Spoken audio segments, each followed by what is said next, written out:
Bonsoir mes chers amis, nous allons entamer la deuxième paracha du livre de Bamidbar, donc une paracha que nous avons lue en Israël le deuxième jour de Shavuot en Rousslaret, et on va dédier bien entendu le cours de ce soir pour l'élévation du tzaddik, du Gaon de la génération, Rav Gershon Yerachmiel Edelstein, Zechet Tzadik Livracha, non évidemment le plus grand qui nous a quittés aujourd'hui, qui a été enterré à Bnei Brak. Et j'aimerais aussi associer l'élévation de l'âme de Meir Tamri, Hachem Ikom Damo, donc la victime de l'attentat d'aujourd'hui, qu'Hachem venge son sang, comme on a l'habitude de dire dans la formule. Alors, avant de rentrer dans le vif du sujet, c'est-à-dire cette paracha tellement riche, rappelons-le, c'est la paracha la plus longue, 176 versets, et nous allons retrouver ce même chiffre dans les Tehillim, puisque Koufiotet, le Tehillim, le psaume le plus long, a aussi 176 versets. Le traité de Gemara, on l'avait déjà vu, aussi Baba Batra, 176 pages. Et dans cette paracha aussi, on a le Zohar le plus long, puisque c'est évidemment la plus longue, le Midrash le plus long. Donc, la raison évoquée par nos Chachamim, elle est simple, puisque tout ceci arrive après Shavuot, on a reçu la Torah, donc vraiment on va condenser. Je ne sais pas où il y a le plus grand nombre de mitzvot, mais le plus grand nombre de versets. Et avant, je disais, de commencer à parler de la paracha, je voulais, pour évoquer la mémoire de ce géant de la Torah, le Rav Edelstein, raconter une petite anecdote qui nous permettra, nous tous, de réfléchir, puisque évidemment, lorsqu'on parle d'une stature pareille, on se sent tellement, tellement loin, tellement petit. Mais à la différence de ce qu'on pourrait imaginer, et il restait tellement, tellement humain. Et outre évidemment ses connaissances astronomiques, sa mémoire phénoménale, mais ce qui a toujours été mis, puisqu'on a suivi un petit peu les spédimes, ce qui a été mis en avant, c'est au niveau de l'éducation. En effet, il s'est beaucoup, beaucoup impliqué et il a été révolutionnaire dans un domaine où, malheureusement, ici en Israël, la communauté orthodoxe, la communauté pratiquante religieuse est très touchée. C'est lorsque, malheureusement, on a des enfants qui dévient de la voie de la Torah, des filles qui décident de s'habiller en pantalon, des garçons qui soit veulent faire l'armée, soit arrêtent la yeshiva, ne font plus Shabbat, fréquentent des filles. Donc, il y a un peu de tout. Eh ben, ça a été un des rares de la génération à crier haut et fort qu'il ne faut jamais fermer la porte à ces enfants-là. Et quelqu'un a donc a raconté une histoire lorsqu'il était tout jeune, il se rappelle, il y avait dans sa classe, il était vraiment tout jeune, un garçon qui avait gardé des cigarettes du jour de Purim et il les avait cachées chez lui et il se rappelle très bien, il avait accompagné son ami et le temps qu'il est resté devant son ami, il a entendu par la fenêtre son père lui crier et le mettre dehors carrément et lorsqu'il l'a vu en pleurs, il lui a dit écoute viens, je dis non, j'ai besoin d'aller aux toilettes. Il a dit bon viens, on va dans une sina qui est à côté. Et il n'arrêtait pas de pleurer, il rentre dans la sina, il va aux toilettes, après il s'assoit, il prend un livre, il continue, il fait des Mishnayot tout en pleurant. Il y avait un monsieur d'un certain âge qui lui dit dis-moi petit, pourquoi tu pleures? Et après, entre larmes, entre des sanglots, il arrive à lui dire je dis voilà ce qui s'est passé, viens avec moi où tu habites. Et il se présente devant la maison, la mère ouvre la porte, époustouflée, c'est le Rosh Yeshiva, c'était le Rav Edelstein. Il ouvre la porte et son père vient, mais Rav, il paraît que tu as mis ton fils dehors. Sache qu'un enfant qu'on met dehors et qui va dans une choule et commence et continue à étudier, ça ne peut pas être un mauvais fils. Donc, si toi tu te comportes comme ça, et si lui a eu besoin de fumer, donc la question c'est toi qui dois te poser. N'essaye pas toujours de rejeter la faute sur les enfants lorsque les parents, hélas, ont aussi une grande part de culpabilité. Donc, c'est très facile de rendre coupables les enfants. Et c'est pour ça que ça a été, dans ce milieu-là, vraiment un comportement, on va dire, presque révolutionnaire, où on a osé remettre en cause l'éducation, remettre en cause les réactions de certains parents qui se voulaient très durs, très fermes dans cette éducation. Et au contraire, et ça a payé puisque tout au long, donc cet enfant raconte, il a grandi, évidemment, il est resté dans la Torah. Donc des fois, lorsqu'on est trop strict, trop sévère, malheureusement, c'est comme ça qu'on éloigne les enfants. Il faut beaucoup, beaucoup d'amour. Je pense que c'est vraiment le message essentiel qu'il a essayé de transmettre tout au long de sa vie. Évidemment, se pencher sur l'étude de la Torah, ne jamais délaisser la Torah, ce pourquoi Dieu nous a choisis, ce pourquoi Dieu nous a donné ce trésor inestimable qu'est la Torah. Mais en dehors de cela, il a donné aussi des trésors qui sont les âmes qu'il nous a confiées en les personnes de nos enfants. Et c'est pour ça que nous devons être extrêmement indulgents, mais surtout, surtout aimants. Montrer toujours de l'amour à nos enfants. Il y a évidemment beaucoup, beaucoup d'attractions, beaucoup de déviations. Les enfants aujourd'hui sont attirés par tellement, tellement de choses de l'extérieur et il ne faut pas qu'à l'intérieur aussi, on puisse, par notre mauvaise réaction, les pousser vers l'extérieur. Donc, qu'Hachem nous donne le mérite, en tout cas, et ce sera, je pense, l'œuvre de ce grand et géant de la Torah, que par ce mérite-là, on soit à la hauteur d'élever nos enfants dans l'amour de la Torah en exprimant notre amour pour nos enfants. Voilà, ça aurait pu être la conclusion, mais je voulais vraiment le dire au début pour rentrer dans une paracha vraiment très difficile, puisque, encore une fois, on aborde toujours ces thèmes avec beaucoup de crainte, puisqu'il y a apparemment beaucoup de sujets. Évidemment qu'il y a des réponses à toutes les questions que l'on pourra se poser. Quelle est, on va dire, la juxtaposition, quel est le lien qui unit tous ces points-là et à part tout ce qu'on a vu, je vous invite évidemment à consulter les cours des années précédentes. On essaye toujours, pas toujours évident, de ne pas se répéter, mais dans la Torah, il n'y a pas de répétition, il y a des révisions, on le dit toujours. Donc on essaye évidemment d'apporter toujours un nouvel éclairage puisque la Torah est infinie et véritablement, il y a tellement, tellement de choses qu'on peut découvrir. Alors, qu'Hachem nous donne les forces toujours après avoir reçu la Torah en pleine forme et après ce petit séjour à Paris qui était vraiment très profitable, Baruch Hashem. Donc, et je le dis toujours, le cours en live n'a rien à voir, c'est très difficile, je vous le confirme, de ne pas avoir un public. Je sais que vous êtes derrière toujours à m'appuyer. Je vois, il y a des vues, il y a des encouragements, mais ça reste toujours différent du fait d'avoir un contact humain. Et c'est pour ça que, évidemment, Baruch Hashem, j'ai des cours ici en Eretz, mais par rapport à ce cours, vraiment, lorsque je retrouve le public à Paris, c'est différent. Et c'est pour ça que je fais cette petite tournée, ne serait-ce que pour faire un bain de foule, comme on dit.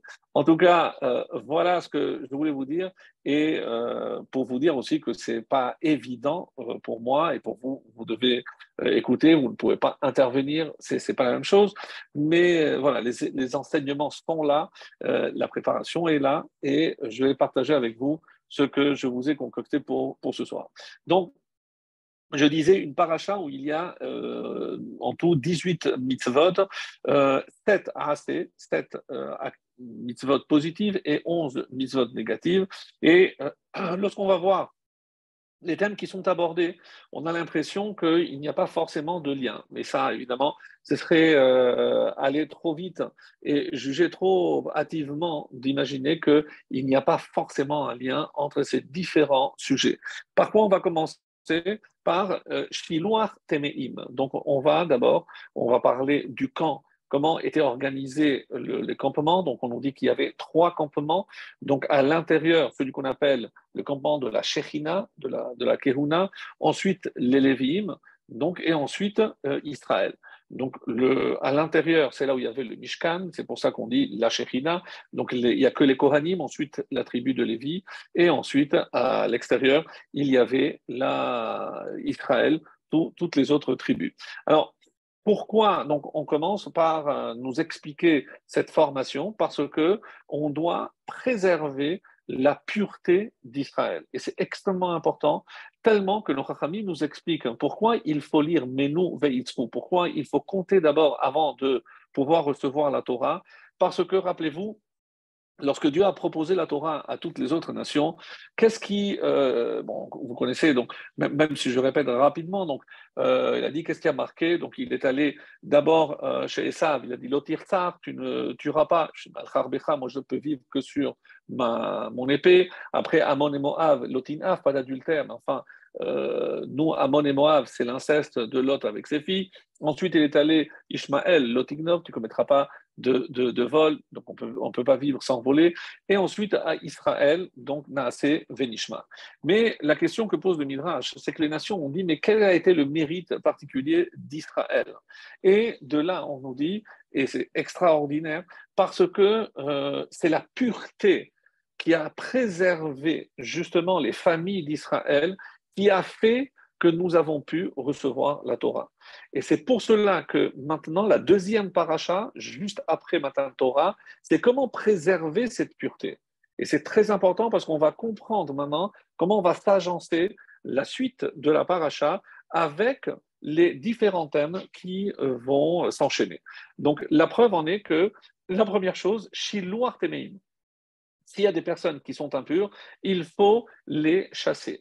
Alors, en fonction du degré de l'impureté, donc, est-ce qu'il devra sortir des trois campements, donc vraiment à l'extérieur des trois, ou simplement à l'extérieur de deux, ou simplement, si la gravité est moindre, donc uniquement à l'extérieur du premier campement. Et donc, on va voir qu'il y a trois types d'impureté, et c'est pour ça que c'est important de comprendre comment on va s'articuler toute cette paracha, et en prenant en compte que nous sommes après Matan Torah, après la fête de Shavuot, et donc on va essayer de préserver à tout prix la pureté au sein du campement d'Israël, en évitant tous les éléments qui risquent d'entacher évidemment la pureté du Machané, qu'on appelle en hébreu le camp d'Israël. Alors, l'Amazachon, Kirba Yoter Me'umot, comme ça demande le Midrash, pourquoi le peuple d'Israël a mérité une proximité beaucoup plus importante avec la divinité, avec Dieu, que les autres Umot? Et la réponse, c'est parce que nous, on a ce qu'on appelle le Sefer Yochassin. Nous, depuis la sortie d'Égypte, nous pouvons dire qui sont nos pères, nos mères, sans aucun problème, sans qu'il y ait... Parce que les nations ont commencé, évidemment, à jaser en disant, mais comment, si les Égyptiens avaient la main mise, c'est sûr que les femmes d'Israël n'ont pas pu rester pures. Donc, toutes ces familles qui sont énumérées, qui me dit qu'elles sont vraiment pures? Eh bien, la preuve en est, comme Rachid va le souligner, c'est que chaque fois qu'on va citer une famille, donc Hachem va donner de ces lettres. Donc, Ha et en rajoutant le Ha avant et le Yud après, deux des lettres du nom d'Hachem à chaque famille.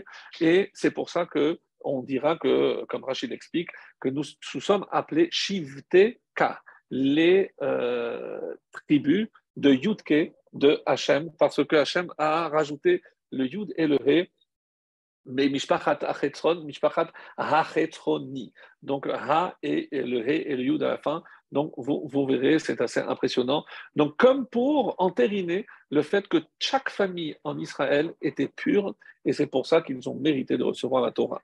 Alors, quand on sait que la seule exception, et on le sait en Égypte, c'était chez l'Omid Bat Divri, comme on le sait, donc avec ce fils qui va finir par blasphémer, mais c'est, si la Torah en parle, c'est parce que c'est la seule exception de toute la Torah. Donc tous ceux qui sont sortis d'Égypte étaient purs, donc on était conçus dans la pureté, et c'est ça qui a fait que nous avons mérité de recevoir la Torah.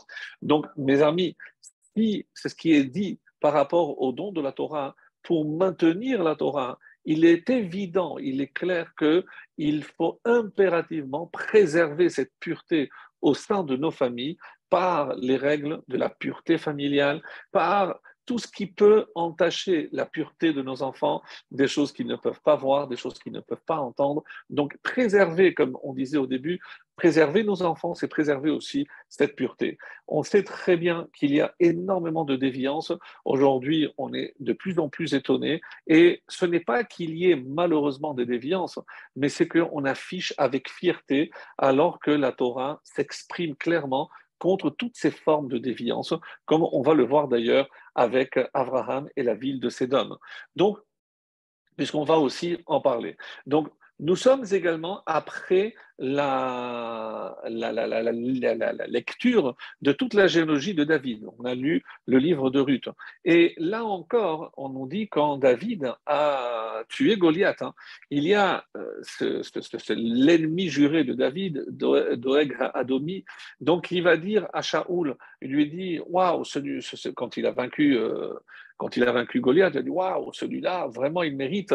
Et il lui a dit, mais d'abord, vérifie s'il est digne de rentrer en Israël. Donc il a commencé déjà à mettre le doute à tel point que même David dira, jusqu'à quand on va continuer à mettre en doute mes origines par rapport, évidemment, au fait que son ancêtre était Ruth la Moabite. Et donc ça va durer jusqu'au moment, comme on l'a souligné, que Shlomo Ameler va construire qui fait la Malchoute, donc il va construire une qui fait pour sa mère, et la mère de la Malchoute, ce n'est autre que Ruth Hamoabia, et comme ça on a fait taire toutes les rumeurs, les mauvaises rumeurs. En tout cas, donc là, c'est pour revenir maintenant au premier thème qui est abordé ici dans cette paracha. On a dit que ça s'appelle Shiluach à Temeim. C'est le renvoi, l'expulsion de tous ceux qui sont impurs. Alors, qui sont-ils? Pour conserver, préserver cette pureté, il y a, je vous laisse lire et découvrir après la paracha, il y a trois types. Le premier, donc, qui est considéré le plus grave, c'est le Metzora. Le Metzora, donc, on a déjà parlé dans le livre de Vaïkra, celui qui est affecté de cette tsara'at, mal traduit par l'être, donc une affection cutanée, suite évidemment à une déviance aussi morale, puisqu'il a parlé, il a fait de la shonara, et celui-ci qui est considéré comme le plus grave est sorti, expulsé au-delà des trois campements. Donc c'est ce qu'il y a de plus grave. Ensuite, on a Zav et Zava, donc ceux qui ont une perte, un écoulement, ou alors aussi Tum'at Yoledet, c'est la femme qui a accouché, qui est aussi une sorte d'impureté suite à l'accouchement. Celle-ci donc était juste en dehors des deux premiers, de Cohen et de Lévi. Ces personnes-là pouvaient rester dans le troisième campement. Et enfin, la troisième, Témémet, donc l'impureté due à un mort, nous on aurait dit que c'est la plus grave, et Témémet était expulsé juste en dehors de la Shechina, c'est-à-dire du Kohen, et juste à l'extérieur. Et c'est pour ça que on dit que pour préserver la sainteté, la pureté du campement, donc on va expulser tous ceux qui avaient contracté une forme d'impureté. Ça, c'est très bien. Ensuite, on va parler, et c'est pour ça que c'est très étonnant, on va parler de Gezel Hager, le vol à un converti. Donc, c'est curieux, pourquoi on n'a pas parlé de ça dans Mishpatim ou dans d'autres parachiotes qui parlaient du vol? Pourquoi? Parce que j'aurais pu imaginer que parce que c'est un étranger ou un converti, que le vol n'est pas aussi grave, etc. Ou alors parce que, comme l'expliqueront par exemple Ramban nous dit, c'est quoi cet ordre-là? C'est justement parce que on parle de tous ceux qui sont à l'extérieur. Et d'après cela, sachez par exemple qu'il n'était pas, d'après Ramban, hein, pourquoi on parle ici de Hacham Gezelot pour celui qui a volé?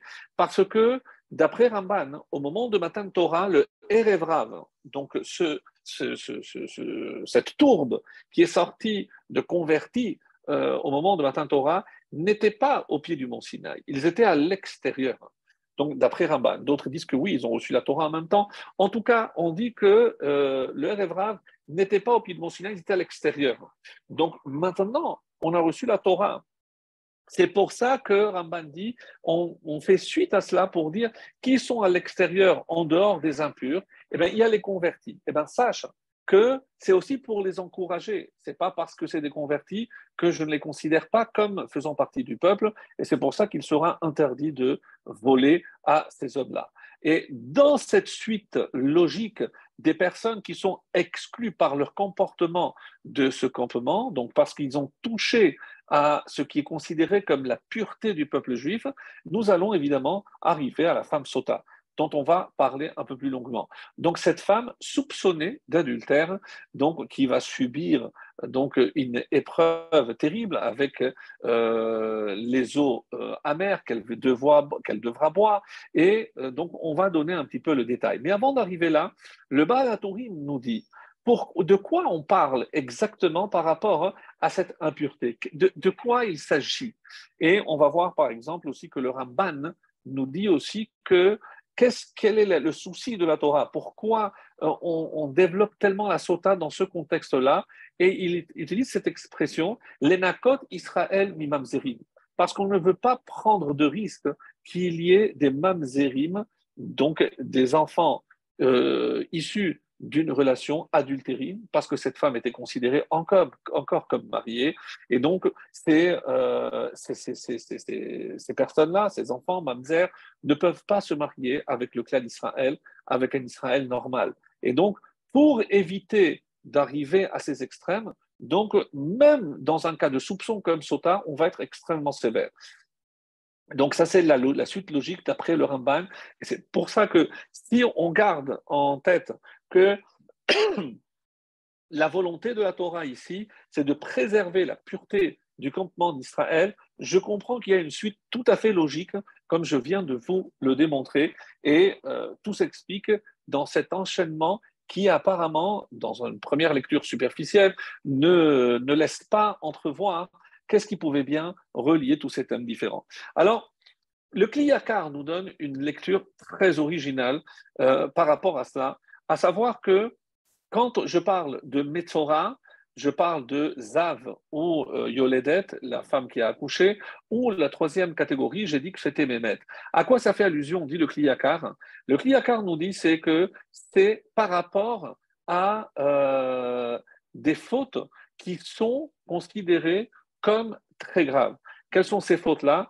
Avodazara, Gilou Yarayot et Shfichud Damim. En français, Avodazara, l'idolâtrie, les relations interdites, et troisièmement, le meurtre. Donc, à quoi ça correspond? Donc, Avodazara, on dit c'est par exemple, c'est le Metzora. Et ainsi dit le Midrash qu'après avoir fait la faute du veau d'or, le peuple a été touché de Tsara'at, qui parouahu. Donc, il a été touché, il a été découvert, donc on a découvert des tâches, il y a eu la tsara'at. Donc la tsara'at est connectée avec la avodazara. Ensuite, à Gilou Yarayot, bien entendu, c'est les relations interdites, donc tout ce qui touche à l'impureté rituelle, les pollutions, les écoulements, etc. Donc c'est par rapport aux relations interdites. Et la troisième, Shfichut Damim, le contact avec la mort, puisque c'est Shfichut Damim, c'est justement ça parle du meurtre. Le Baal HaTurim, en reprenant cet exemple, nous dira que tout ceci parle de la faute de Adam Arishon. Vraiment très intéressant. Pourquoi? Parce que quand je regarde, il y a trois acteurs dans la faute de Adam Arishon, le serpent, à Chava et Adam. Et qu'est-ce que je remarque? Le serpent, qu'est-ce qu'il a pris? La tzara'at. Donc on dit que la peau du serpent, pourquoi elle a cette tache-là? Puisque depuis elle a contracté, puisque c'est la première créature à faire du Lachon Hara, donc il a contracté la tzara'at. Donc ça, c'est la première impureté. Deuxième, Chava, donc on dit qu'elle aurait pu accoucher tous les jours. Je ne sais pas si vous imaginez ce que le Midrash nous révèle à ce moment-là. Donc, et qu'est-ce que cela veut dire? C'est que la femme, justement, donc maintenant, elle a une tum'at yoledet, une impureté due à l'accouchement. D'où ça vient? C'est de la faute d'Adam Arishon, et c'est le lot de Chava. Et Adam, puisqu'il a introduit la mort dans le monde, donc il est considéré comme témémet, comme impureté de la mort. Et ça, c'est par rapport à Adam.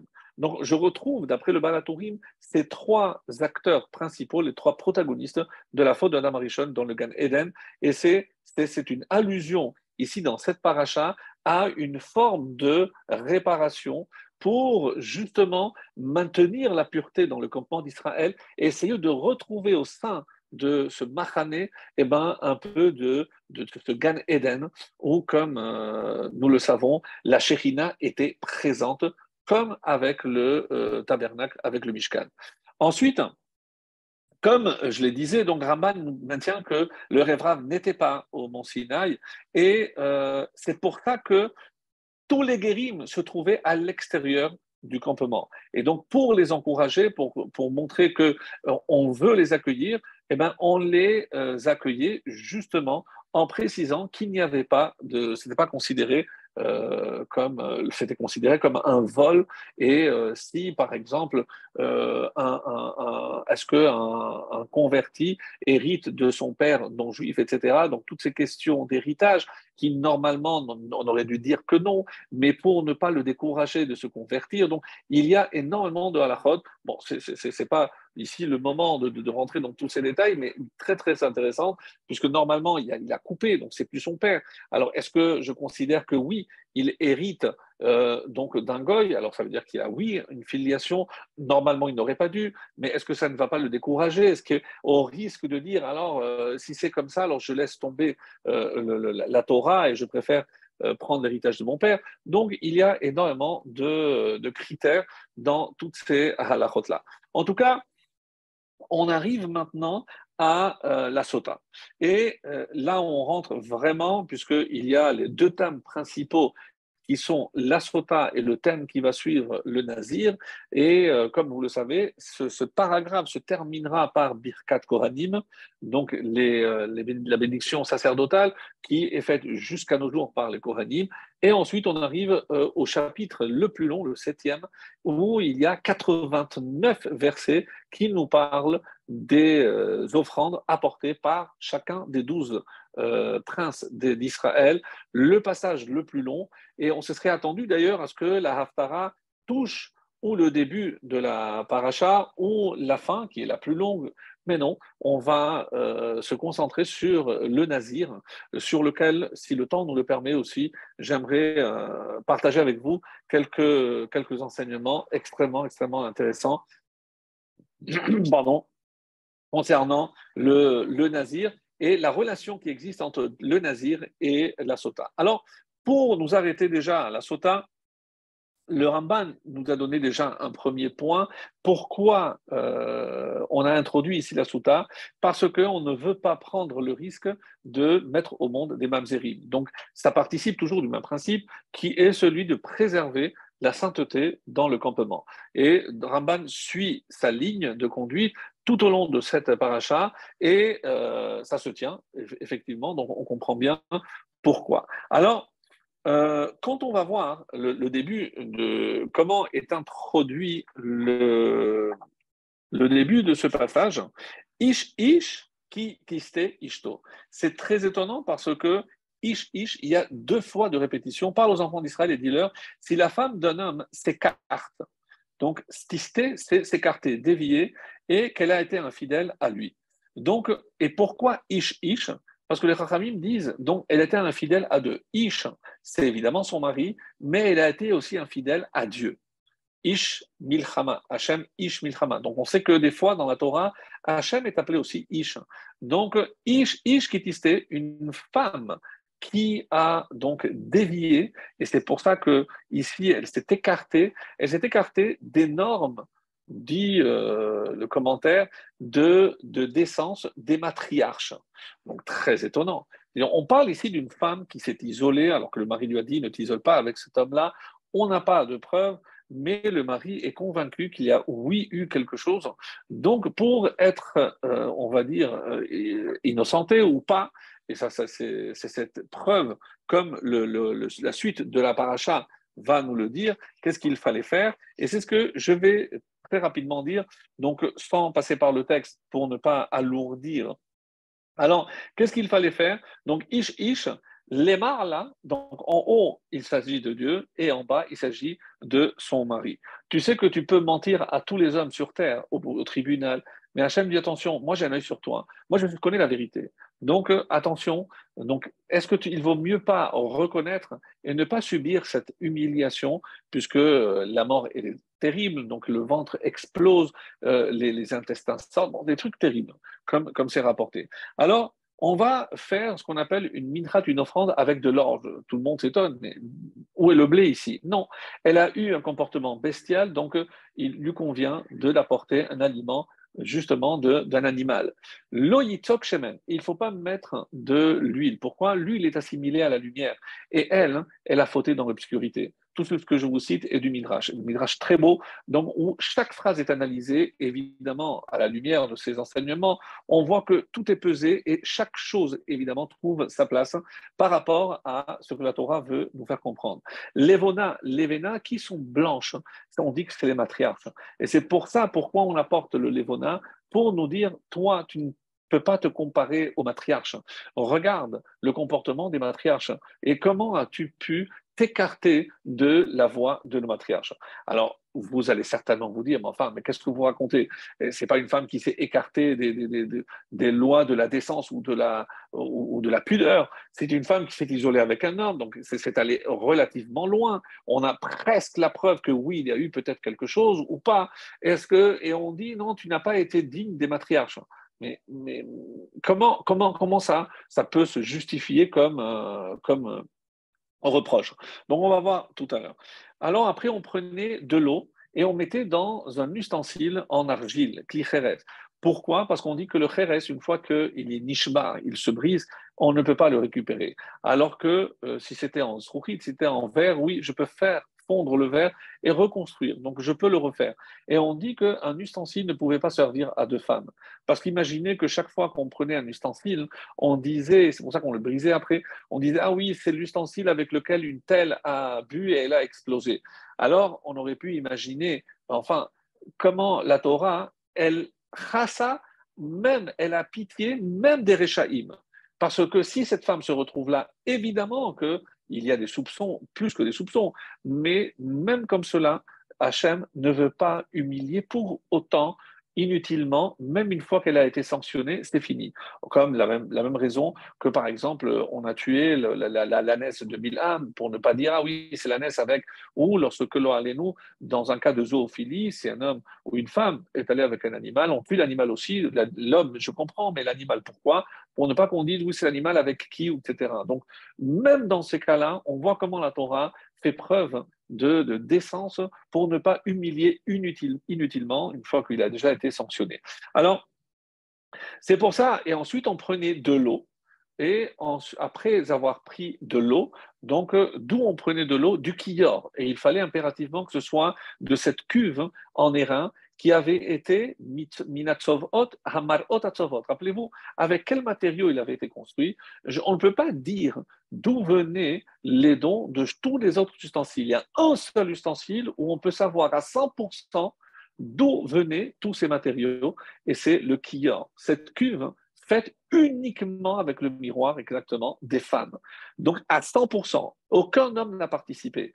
Et pourquoi on prend cette eau-là? Pour nous dire, regarde, comment dans un endroit d'impureté, de débauche comme l'Égypte, nos matriarches, tes matriarches à toi, la femme qu'on désigne, regarde comment elles se sont comportées. Cette cuve est là pour en témoigner, puisqu'elle fait partie de ce qu'il y a de plus sacré à l'intérieur du Mishkan et du Beth Amikdash. Donc pourquoi? Parce que par leur comportement, elles ont mérité que ces ustensiles, ces miroirs, servent pour cet ustensile. Et toi, regarde le comportement que tu as eu indigne de ces descendantes qui, dans un endroit d'impureté, elles se sont tenues pures, et toi, alors que tu aurais pu, parmi les pures, te maintenir, tu t'es rendu impur. Donc, c'était un petit peu ça le message. Et c'est pour ça qu'on va prendre donc cette eau-là. Et le Balatourim nous dit, donc finalement, il y a trois éléments que je prends. Je prends de l'eau, comme je viens de le dire. On prend après de la poussière que je vais mélanger. Et ensuite,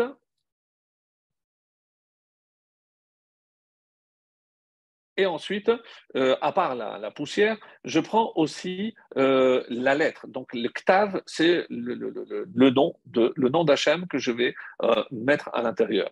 Le Balatourim nous dit à quoi correspondent ces trois choses. C'est à une Mishnah de Akavia ben Malalel. Qu'est-ce qu'il dit? D'où tu viens, où tu vas et devant qui tu rendras des comptes. En effet, qu'est-ce que ça veut dire? D'où tu viens, c'est l'eau d'une goutte, comme dit le Pirkei Avot. Où tu vas, à Afar, tu vas à la terre, donc c'est ce que je vais prendre, où tu vas le finir.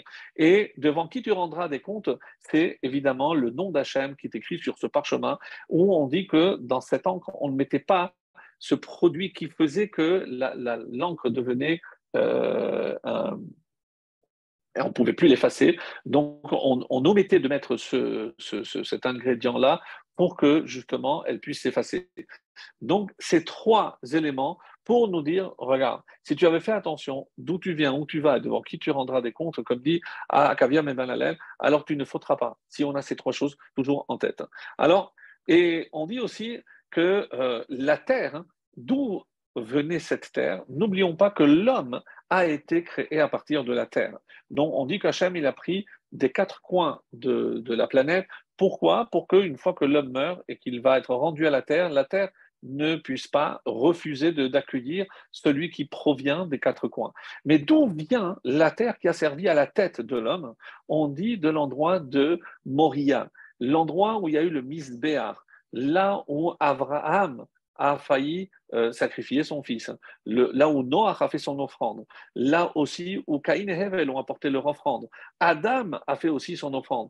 Donc un endroit déjà désigné, et c'est pour ça, Minmakom Kaparato, de là où il va expier, c'est de là où il a été créé. C'est cette terre-là, et on dit que s'il n'y avait pas de terre, parce que, alors il fallait apporter de la terre de l'extérieur du campement dans le désert, la mettre et après la prendre et la mélanger pour la sota. Alors il y a une marloquette de savoir si dans le désert il y a eu, en tout cas la majorité, comme le Ramban va dire, non, il n'y a pas eu. Pourquoi? Parce qu'il y avait un test pour savoir si telle ou telle femme était digne de manger. On dit que c'était par rapport à la manne. Là où la manne tombait, on savait que si c'était dans la tente, donc elle était fidèle à cet homme-là, et elle aussi, elle recevait à côté de son mari. Si une femme ne recevait pas, attention, donc c'était un test très très probant.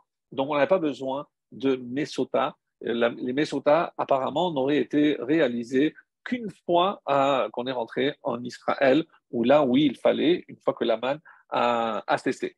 Alors, on explique donc que l'homme Hachem a pris la terre et comme si on mélangeait au malaxé, il a mélangé avec de l'eau. Donc il y a la terre, il y a l'eau, ce qui reproduit donc la création de l'homme. Et qu'est-ce qu'Hachem il a fait? On dit il a introduit l'âme. Donc ça c'est l'écriture de son nom. Donc Vaïpar Be'apav Nishmat Raïm, l'âme, c'est comme correspond à cette troisième phase et on assiste en quelque sorte à la création de l'homme. Et c'est pour ça que qu'est-ce qu'il dit Hachem? Toi, il y a trois associés dans la création de l'homme. Toi, tu t'es écarté, alors moi aussi, je m'en vais. Et donc, c'est pour ça que, comme si le nom s'efface, autrement dit, le nom s'efface, c'est parce que toi aussi, tu t'es écarté, tu ne fais plus partie de ce trio d'associés pour créer la vie. Alors, donc, il y a à ce propos donc le produit, enfin l'effet inverse. Si la femme était innocente, alors, comme le texte va dire, si elle avait des difficultés pour accoucher, elle aura moins. S'il n'a pas eu d'enfant, elle en aura. Et s'il avait déjà des enfants, il aura des enfants encore plus beaux, comme Abraham. Comme ça dit le Midrash. Elle aura des enfants comme Abraham. Donc, on ne sait pas encore pourquoi, comme Abraham. Et c'est dans le traité de Sota 17 qu'on va trouver une solution, la réponse à cette question. Mais avant, et j'ai trouvé un point très intéressant. Et la vérité, je m'étais toujours posé la question. Et Baruch Hashem, j'ai trouvé cette réponse magnifique. Et je suis sûr qu'elle va plaire à plus d'une personne, parce qu'on se pose toujours la question, on a toujours un doute, comment faut-il faire? Et une fois que vous avez écouté la réponse, vous ne pourrez plus oublier. Mais avant de cela, nous savons, en parlant de mérite des femmes, c'est que Hannah, elle a fait aussi une prière. Hannah désirait à tout prix avoir un enfant. On dit Vatit Palel Hannah. Vatit Palel Hannah, bon, bah, le sens est simple. Pourquoi Hannah, elle a prié? Parce qu'elle voulait des enfants. Donc, bon, ça, tout le monde le sait. Mais non, Hannah, elle voulait être une sota. Et pourquoi elle a prié? Pour que je n'ai pas besoin d'entraîner l'effacement du nom de Dieu. Hachem, ou tu me donnes un enfant, ou alors je vais faire sota, je vais t'obliger à effacer ton nom. Et qu'est-ce qui est marqué? Que la récompense, parce qu'évidemment qu'elle ne va rien faire, Hannah. chas v'shalom, mais la récompense sera que tu me donnes un enfant. Alors, je te prie de me donner un enfant sans que je n'ai besoin de te pousser à effacer ton nom. Donc ça, c'est une explication très, très, très belle. Alors, on explique comme ça. Pourquoi la première année du décès de quelqu'un, on cite toujours, est-ce qu'on cite le père ou la mère? Alors là, on va dire la coutume la plus courante, hein, c'est que la première année, on cite toujours le nom de la mère. Alors vous allez dire oui, parce que on est sûr de la mère, etc. Ça n'a strictement rien à voir. Et ensuite, on citera que le père. Et d'après ce que l'on vient de dire, quand on sait qu'il y a trois associés dans la création d'un homme, donc Hachem donne toute la partie spirituelle, ça c'est très bien. Qu'est-ce que donne l'homme? Tout ce qui est blanc, les os, les tendons, etc. Qu'est-ce que donne la femme? C'est tout ce qui est rouge, la chair, les muscles. Donc, pendant la première année après le décès, il reste encore sur les os, il reste encore de la chair. Donc, comme il y a encore du rouge qui est associé à la mère, donc la première année, on va citer par rapport à la mère. Mais une fois que, et c'est comme ça qu'on estime qu'au bout d'un an, donc la chair se décompose et il ne restera que les parties blanches, c'est-à-dire le squelette, les os, qui sont eux attribués au père. Donc la première année où je peux encore attribuer à la mère, je cite un tel fils de sa maman, et après une année de décès, après le décès, donc on citera le nom du père parce qu'il ne restera que la partie blanche qui est attribuée au père. Je trouve que c'était une explication très très originale qui nous explique un peu d'où vient cette coutume d'attribuer la première année à la mère et ensuite au père. Donc voilà, ça c'était la réponse que je voulais partager avec vous. Alors, ça c'est par rapport aux trois associés. Si il y a un des trois qui sort, Hachem, il sort aussi. Et je disais, donc pourquoi elle aura un enfant comme Abraham? Pourquoi, quel rapport avec Abraham? Et on dit que, rappelez-vous, que grâce à Abraham, on a reçu deux mitzvot. Lui, il a dit, je suis Afar va Efer, je suis poussière et cendre. Et on dit, par cette intervention, Hachem, il a dit, ben, sache que tes descendants auront deux mitzvot, une avec la poussière et une avec les cendres. La poussière, c'est la sota, et les cendres, c'est les cendres de la vache rousse pour la purification.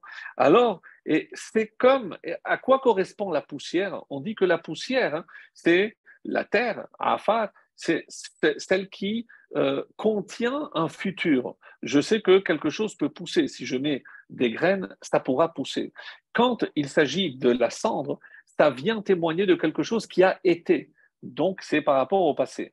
Donc, autrement dit, ici, quand je vois les mitzvot, c'est exactement, on dira que c'est l'inverse. Ça vient faire une takana. Pourquoi? Parce que la poussière, pour la femme, donc pourquoi je mets de la poussière de la terre? C'est pour éclaircir ce qui a été. Est-ce qu'il y a eu une faute ou pas? Évidemment aussi pour le futur. Mais cette terre vient pour éclaircir ce qu'il y a eu déjà. Et quand il y a les cendres de la vache rousse, c'est vrai que la vache n'est plus, c'est les cendres. Mais quel est l'effet? La mitzvah, eh ben, c'est pour rendre pur, pour purifier. Et c'est pour cela que ce qui était pour le passé devient pour le futur, et ce qui était pour le futur devient ici pour le passé. Mais si on analyse maintenant le contexte dans lequel Abraham a prononcé cette phrase, et on retombe sur, bien sûr, on va rappeler, c'est le contexte de Sédom. À Sédom, donc, on dit que un endroit de Recha et Pécha, donc un endroit, il y avait notamment de fautes. La débauche, c'est l'endroit par excellence de la débauche, 10 km, et le deuxième, c'est aussi le Shichudamim, le meurtre. N'oublions pas cette jeune fille qui s'est permise de nourrir un pauvre et il était suivi, ils se sont dit, c'est impossible. Comment ce pauvre, que personne évidemment n'aide, comment se fait-il qu'il soit encore en vie? Donc, ils entraînaient la mort de tous ceux qui étaient pauvres pour leur dire, ici, vous n'aurez pas de place. Alors, ils l'ont enduite avec du miel et elle s'est fait, évidemment, elle s'est fait massacrer par des abeilles. Et quel est le message? Pourquoi cette mort tellement atroce où elle va se faire piquer par des centaines d'abeilles? Et on dit, d'après un Midrash, effectivement, c'était une des filles de Lot. Et parce que, ne crois pas que nous, on est insensibles aux pauvres. Mais s'il y avait un pauvre, évidemment qu'on l'aurait aidé. Mais par exemple, lorsque tu te fais piquer par une seule abeille, bon, tu mets un petit peu de crème et c'est fini. Mais le problème auquel on ne peut pas faire face, c'est que si jamais on aide un pauvre, il va venir des centaines de pauvres. Et ça, on ne peut pas. La preuve, regarde, avec une abeille, tu aurais survécu. Même maintenant, avec toutes les abeilles qui vont te piquer, tu vas mourir. Et nous, on ne veut pas mourir. Donc ça, c'était évidemment un calcul tordu, certes, mais c'était un calcul d'après leur logique. Et quelles étaient les fautes? On a dit, il y avait donc la débauche, d'une part, et shfichut damim. Et on dit afar et la poussière de la sota, ça vient contre Zénout. Pourquoi? Parce que cette femme est soupçonnée de quoi? De débauche. Donc, c'est par rapport à Sédom. Donc, c'est Afar. C'est comme Abraham l'a dit. Et Efer, c'est par rapport à Shfichut Damim. Shfichut Damim, le meurtre, donc, qui a entraîné l'impureté de la mort. Et c'est pour ça qu'il y a le Efer Para, c'est la cendre de la vache rouge qui vient rendre pur ce qui avait été rendu impur par l'impureté de la mort. Donc, c'est comme si ces deux mitzvot venaient réparer en quelque sorte les fautes de la ville de Sédom.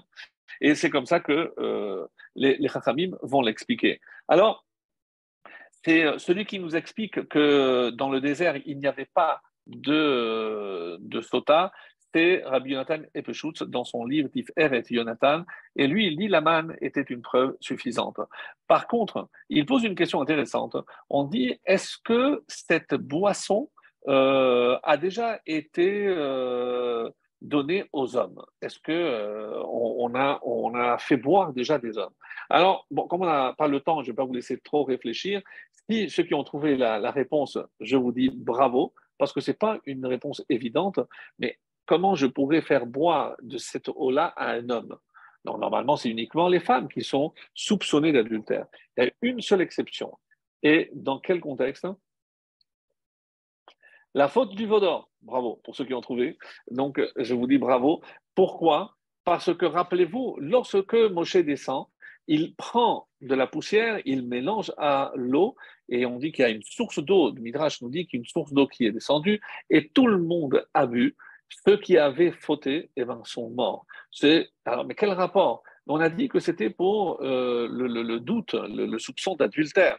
Oui, mais pour ceux qui se souviennent de cette leçon extraordinaire, on avait dit qu'il y avait une connexion entre les Aseret Adiberot, les 10 commandements. Ça fait pas longtemps, on les a entendus il y a même pas une semaine, donc à Shavuot.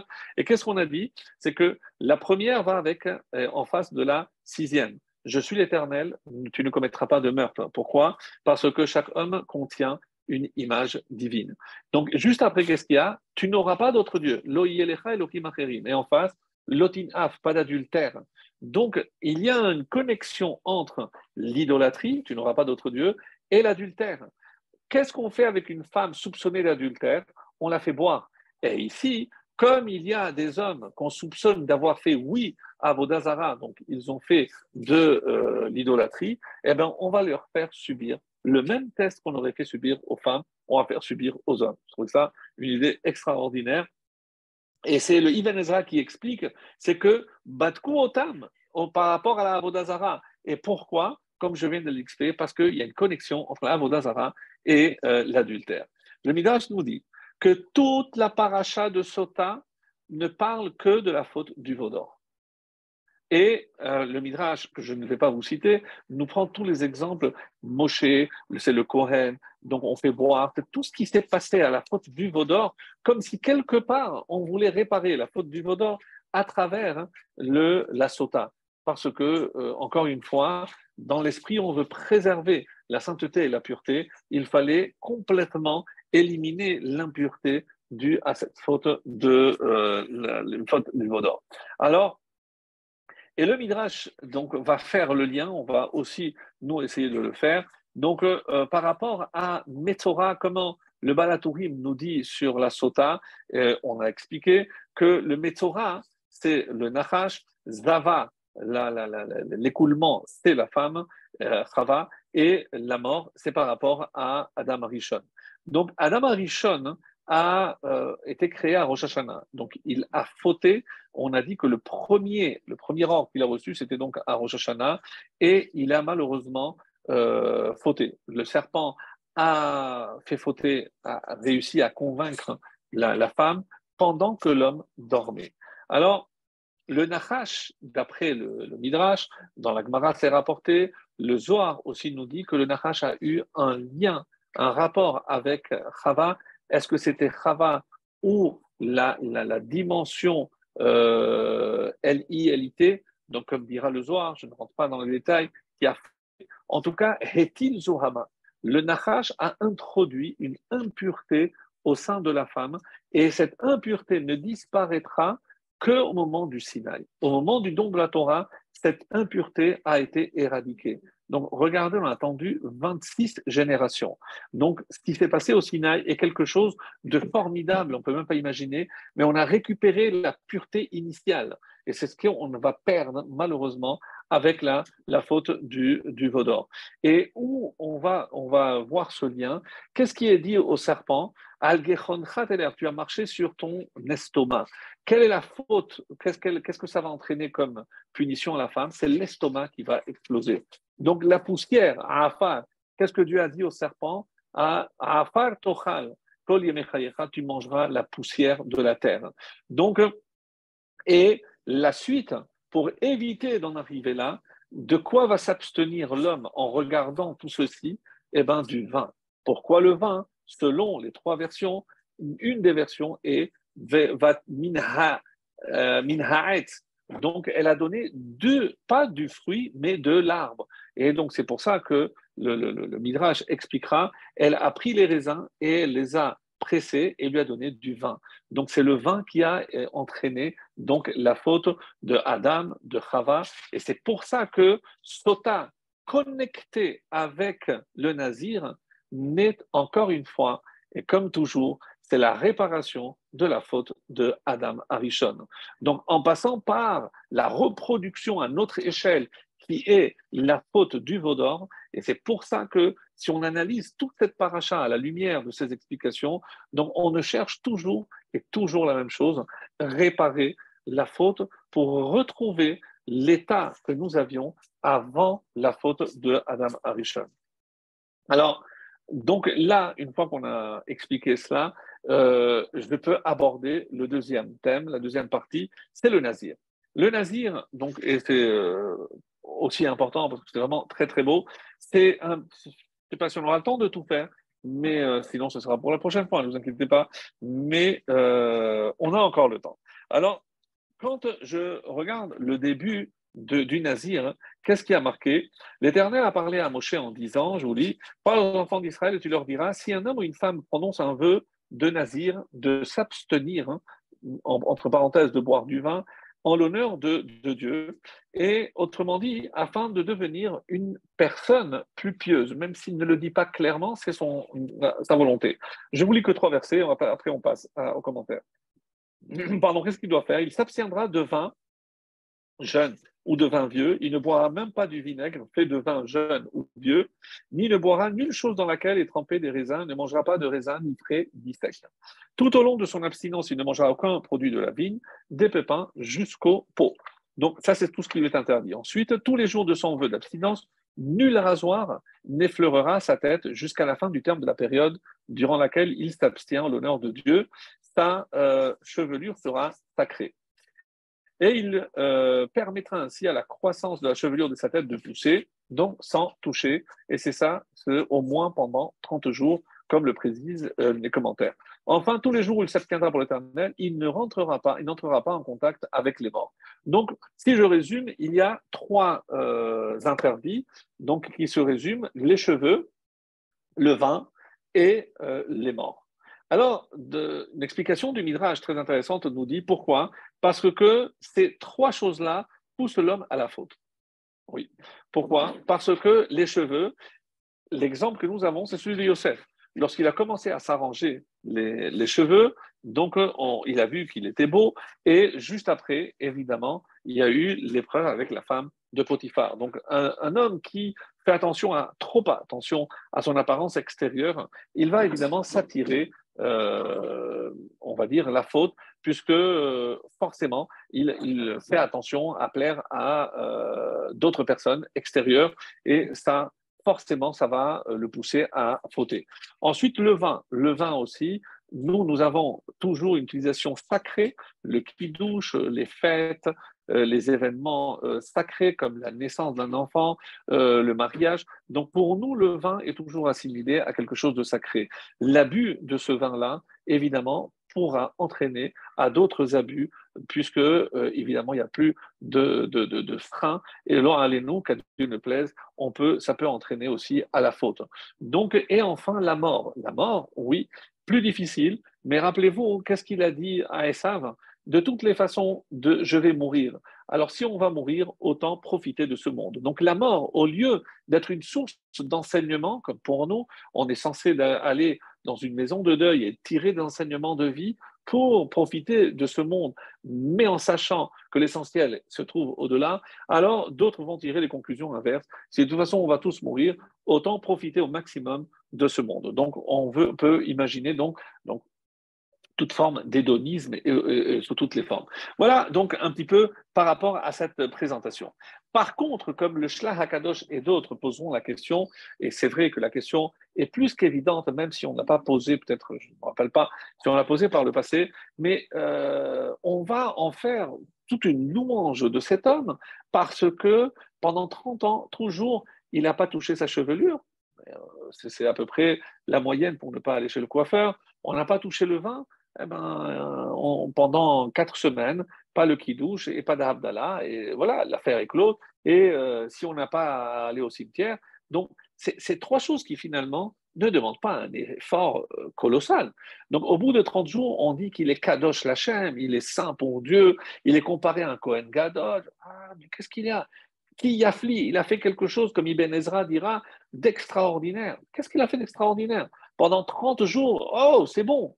Alors, tu me dis, Nézirut Shimshon, comme Shimshon qui a fait toute sa vie, c'est beaucoup plus louable. Bon, c'est un effort constant, toute son existence, il était nazir. Mais 30 jours, quelle récompense, qu'est-ce qu'on est en train de louer? Qu'est-ce qu'il a fait de si extraordinaire? Donc, ça, c'est la question que pose le Shlach HaKadosh et d'autres commentaires. Tout le monde pose cette question.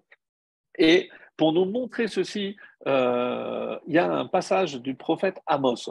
Alors, je n'ai pas choisi le prophète Amos par hasard, parce à la fin de la paracha, lorsqu'on nous donne des simanim, combien de versets il y a, eh bien, on nous donne souvent, dans certains livres en tout cas, ça apparaît.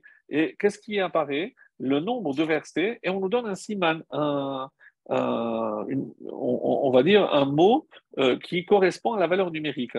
Et il y a 176 psukim à Amos Siman. Le Amos, le prophète, si je compte la valeur numérique du mot Amos, c'est 176. Et si vous voulez plus, aussi à Aminadav, le père de Narshon, donc le grand-père de Elimelech et donc l'arrière-grand-père de Boaz, donc lui aussi, Aminadav vaut aussi 176. Donc, bon, je ne fais pas moi le lien, mais en tout cas, il y a un prophète, un verset dans le 2e chapitre de l'Ancien verset qui dit: Je vais susciter des prophètes parmi vos fils et parmi leur élite des Nézirim. C'est-à-dire que l'élite des prophètes, c'était des Nézirim. Donc, c'est dire si le Nazir est placé vraiment au-dessus même des prophètes. Alors, on nous dit qu'est-ce qu'il y a de si extraordinaire? Alors, pourquoi cette femme, pourquoi le nazir a décidé de s'abstenir du vin et faire ce qu'il va faire, ses vœux? C'est parce qu'il a vu Sota Bekil Kula, lorsqu'il a vu la Sota dans sa déchéance. Alors il va dire, moi, il ne va pas m'arriver de ça, et moi, je vais m'abstenir de vin. Quel rapport? Une femme qui est soupçonnée d'adultère, on dit Sota, elle s'est écartée. Elle s'est écartée. Je dis oui. Parce que en quoi consiste l'intelligence de cet homme qui voit? D'abord, il ne porte pas de jugement. Je dis, mais comment une femme que je croyais tellement vertueuse, comment elle a pu arriver à ce stade? Eh ben, lui, il est intelligent. Au lieu de dire, oui, ben, elle s'est laissée séduire, non, elle n'a pas fait attention, et malheureusement, ça existe encore de nos jours, elle n'a pas fait attention aux principes de base, aux barrières imposées par nos Rachamim. Par exemple, Yichud. Elle a rien fait, mais elle n'a pas fait attention à ne pas se retrouver toute seule avec un jeune homme avec qui elle n'était pas, d'après la halakha, d'après la loi, elle n'aurait pas dû se trouver. Eh bien, ça n'a pas été plus loin. C'était que Yichud. Oui, mais qu'est-ce qu'il fait le futur nazir? Il a dit oui, mais il a suffi qu'elle s'écarte et du coup, maintenant, elle est soupçonnée du pire, c'est-à-dire d'adultère. Autrement dit, c'est vrai que Avot, dans le péché Avot, on nous dit ne juge personne avant de te trouver à sa place. C'est vrai. Mais justement, la grandeur de ce nazir, c'est qu'il ne porte pas un jugement. Il se dit, moi, je vais faire attention pour ne pas commencer comme elle, en m'écartant. Et c'est la raison pour laquelle on dit, elle s'est écartée du comportement de nos matriarches. Mais enfin, comment je vais comparer une femme soupçonnée d'adultère avec les matriarches? Parce qu'elle, elle faisait extrêmement attention. Où est ta femme? A demandé l'ange à Abraham. Elle est dans la tente, donc elle ne sortira pas. Donc, la pudeur chez nos matriarches était quelque chose de légendaire. Et pour ainsi dire, donc cette femme, elle a commencé par des petites incartades, des petites choses, des barrières qu'elle n'a pas respectées. Eh ben, le nazir, il a compris que c'est malheureusement souvent avec des petites choses qu'on arrive à des fautes plus graves. Malheureusement, lorsqu'on arrive, il y a des hommes qui n'arrivent pas à se retenir de faire ceci ou de faire cela. Peut-être qu'il faut remonter à la source. Et c'est quoi la source souvent? Oh, c'est la barrière. La barrière, ne pas voir certaines choses. Donc, si je sais que lorsque je vois ou je lis certains passages ou certains textes, ça peut entraîner des mauvaises idées, des mauvaises choses pour les jeunes qui va entraîner des mauvaises actions, alors je dois remonter à la source comme ce nazir. Et c'est ça qui est extraordinaire chez ce nazir. C'est-à-dire que lui, il ne va pas dire non, je vais arrêter. Non, il va faire un vœu. Mais un vœu, pas pour s'arrêter du vin, c'est pas ça la grandeur, ne pas boire du vin une semaine, ne pas se couper les cheveux, certainement pas. C'est-à-dire, il veut atteindre cet objectif en faisant attention aux moindres détails. Et ça, oui, quelqu'un qui fait un vœu parce que il sait l'importance de se retenir par rapport à toutes les barrières que la halakha a imposées, celui-là, lui, c'est un roi parce qu'il s'est imposé des limites. Et ça, je pense que au niveau de l'éducation, c'est le plus difficile. Parce que être trop dans la rétention avec les enfants, trop laxiste, où se trouve ce juste milieu, ça c'est extrêmement difficile. Mais on sait qu'une fois qu'on a goûté à telle ou telle faute, il sera extrêmement difficile de faire marche arrière. Alors, Chacham Enav Berosho, le Chacham, c'est celui qui a les yeux dans la tête, mais tout le monde a les yeux à la même place, oui. Mais c'est celui qui sait, comme ce nazir, il est traité de Kadosh Lachem. Pourquoi? Parce que lui, il est allé au fond du problème. Il a vu la source. Il ne s'est pas contenté de la juger. Ah, cette femme, moi je la croyais, regarde. Non, non, non, non. Il tire l'enseignement pour lui. Il a dit, c'est vrai, peut-être que, comme Pirkei Avot dit, chapitre 4, la Mishnah 2, Avera, Goret, Avera. Donc, je vais transgresser un petit peu. Malheureusement, ça va engendrer et un petit peu, et après, je vais me retrouver pire qu'elle. Donc, je ne vais pas la juger, mais je vais tirer un enseignement pour moi. Et c'est ça, faire un vœu parce que je veux me protéger. Lui, il est saint pour Hachem. Le nazir, donc, c'est celui qui a décidé de réparer, en quelque sorte, ses faiblesses, mettre un frein à ses tendances naturelles ou tout simplement redevenir maître de ses instincts. Ça, c'est la définition de nazir. C'est pas justement ne pas boire du vin ou ne pas se couper les cheveux. Évidemment, on a compris que c'est beaucoup plus profond que cela, et c'est pour ça que je voulais absolument vous livrer ce message-là. Par la suite, si on a très peu de temps encore, mais par rapport au Shlach HaKadosh qui nous dit quelque chose d'extraordinaire, alors sachez que on nous dit que le nazir, hein, ça remonte aussi à la faute de Adam Rishon. Le Shlach HaKadosh va donner quelque chose de très beau. Pourquoi il s'abstient du vin? On a dit tout à l'heure, min ha'etz, parce que c'était le vin. Alors, et à cause de ça, la mort est venue. Donc, et la mort, c'est Mémet. Donc, lui aussi, il s'abstient de l'impureté. Donc, le nazir, hein, donc comme Adam Arishon, il essaye de devenir comme Adam Arishon avant la faute. Et c'est pour ça qu'il s'abstient du vin. Et on dit comme Moshe Rabbeinu, et lui, il est né, donc la maison s'est remplie de lumière. Donc, qu'est-ce que c'est Moshe? Moshe, c'est la lumière. Lui, c'est pas or, il n'avait pas de la peau. C'est pour ça que la lumière, on dit que Moshe, lorsqu'il est descendu, donc il y avait de la lumière. C'est lui, il n'avait pas cette peau. Or, en hébreu, c'est hiver. C'est aussi, rappelez-vous, c'est aveugle. On ne voit plus la lumière intérieure. Et j'aimerais, peut-être pour notre conclusion, terminer sur un passage très très beau qui nous permettra au même temps de parler d'un personnage dont on ne parle pas souvent, mais je pense que ça vaut le coup pour conclure notre cours d'aujourd'hui. Alors, c'est par rapport à un passage que l'on retrouve dans deux textes de la Gemara, dans Nedarim 9 et dans Nazir 4. Et là-bas, il s'agit de Rabbi Shimon. Une braïta nous enseigne, je vais vous la lire en premier, Rabbi Shimon Hatzadik, Rabbi Shimon le juste pour introduire très rapidement qui est ce personnage, on dit que durant le deuxième temple, il y a eu, c'est rapporté dans Yoma, il y a eu 300 Kohanim Gdolim. Comment 300 en 420 ans? C'est colossal. Oui, mais pourquoi? Parce qu'ils achetaient leur poste. Donc, et qu'est-ce qui se passait? C'est que quand ils rentraient le jour de Kippour pour offrir la Ktoret, comme il n'était pas valable, ils mouraient.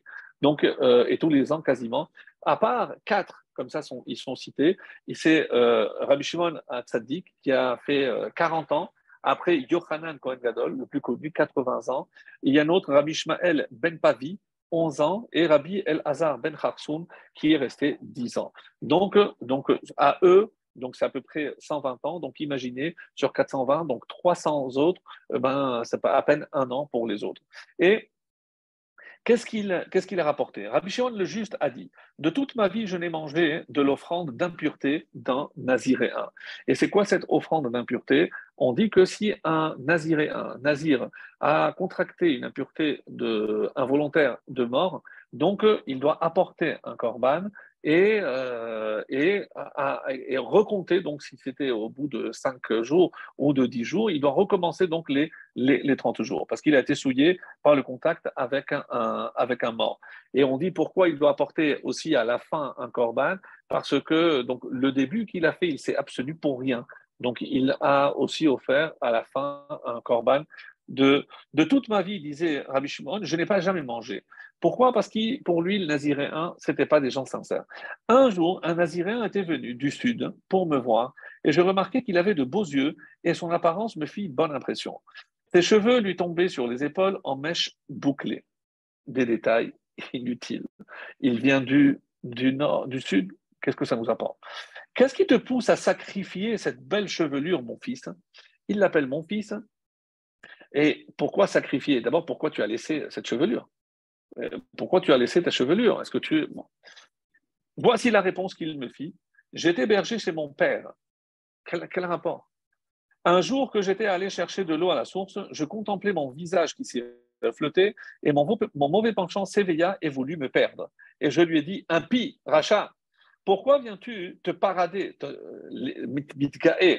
t'enorgueillir dans un monde où tu n'as pas de place, en te targuant d'un avantage qui est destiné à nourrir les vers?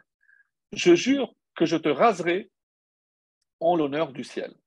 Je me levai aussitôt, dit Rabbi Shimon, et je l'ai embrassé sur le front et je lui ai dit, mon fils, deux fois mon fils, je souhaite qu'il y ait de nombreux naziréens de ton espèce en Israël.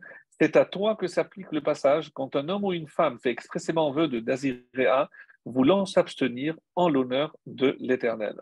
Alors, la suite de la Gemara, c'est pourquoi Rabbi Shimon il refusait de manger l'offrande de culpabilité d'un naziréen. C'est parce que ça vient après une faute et il devait en cas éviter de manger toutes les offrandes de culpabilité. Et Rabbi Yona dit non, voici les raisons de Shimon Hatzadik. Lorsqu'un homme a des remords, il fait vœu de naziréen.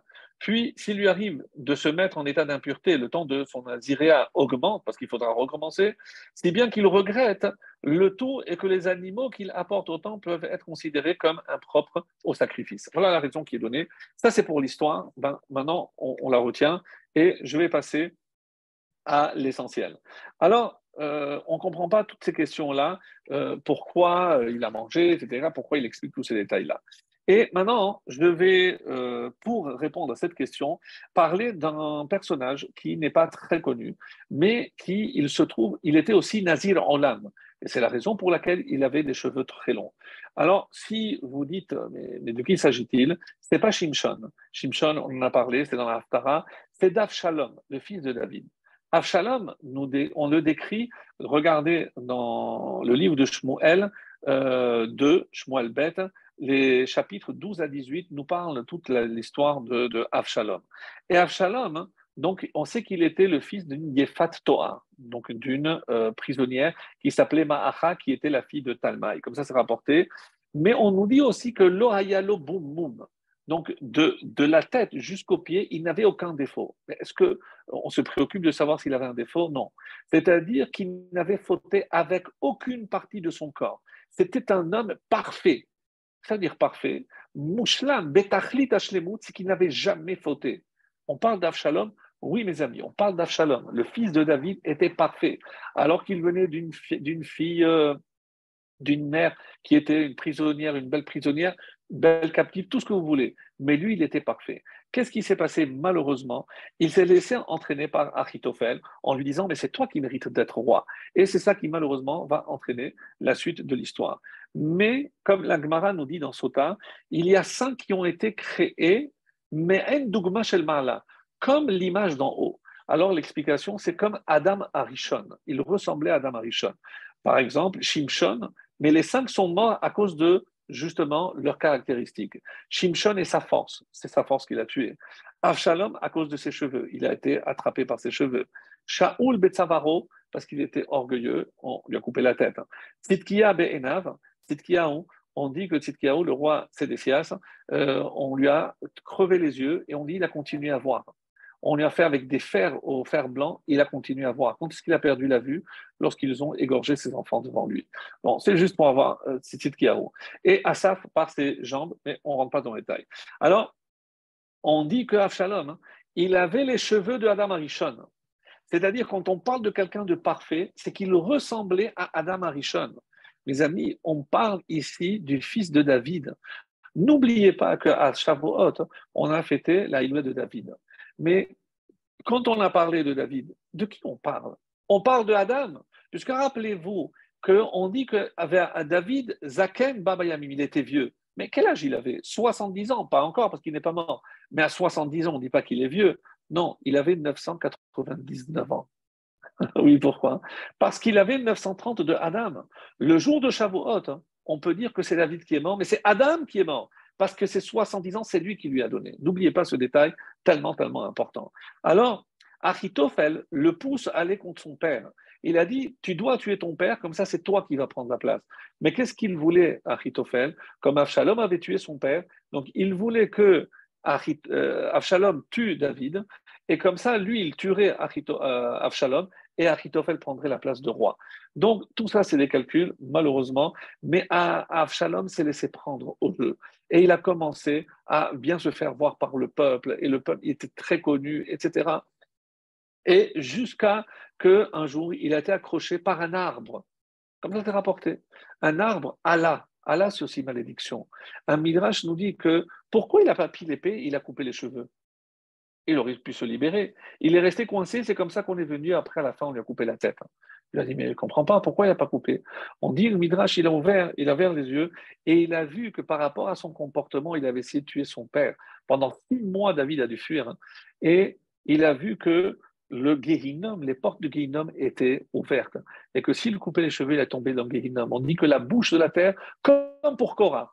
Parce que Korah s'est opposé à Moshe, lui il s'est opposé à David, il méritait le même sort. Il a dit non, ça, je regrette ce que j'ai fait à mon père, et si je dois mourir, je mourrai.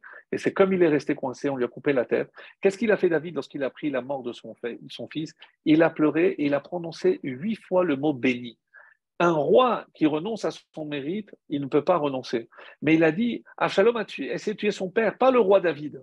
Il a fait monter des 7 crans, des 7 niveaux du Guéhinam, et béni, on dit qu'il a racolé la tête à son corps et il a pu rentrer dans le Gan Eden. Béni, béni. Alors maintenant qu'on a raconté ce qui s'est passé avec Avshalom, donc comme il n'a pas fait Kiboud Avahem, vient Rama de Pano et nous dit, c'est quoi cette histoire avec Rabbi Shimon? Pourquoi quand il le voit, il appelle béni? Rabbi Shimon a dit qu'il a vu que c'était le Gilgoul de Avshalom et il était venu pour qu'est-ce qu'il dit du Darom? Sache que moi, je suis un Talmid Chacham, mais pourquoi j'étais berger chez mon père? Et le Maharsha nous explique là-bas qu'il a laissé tomber parce que son père s'était fait mal au dos, qu'il a dû lui aller paître pour accomplir la mise de Kiboud Avahem. Pourquoi ces détails? Il devait accomplir le tikkun de Avshalom. Comment? En faisant Kiboud Avahem. Et c'est ce que Rabbi Shimon Atzadik a vu. Il a vu, tu es revenu béni, béni. Maintenant, je reconnais en toi le Fils. Le Fils qui a dit béni, béni, c'est David Hameler en parlant de Avshalom. Donc, Avshalom est revenu dans le corps de ce Nazir. Et ce Naziréen, qu'est-ce qu'il a fait? Il a fait Kiboud Avahem. Il m'a dit maintenant, à cause de ses cheveux, j'avais fauté, maintenant je vais les enlever. Et c'est pour ça que Rabbi Shimon Hatzadik, il a dit, maintenant que je sais de qui tu viens, ben, ton korban, oui, je veux le manger.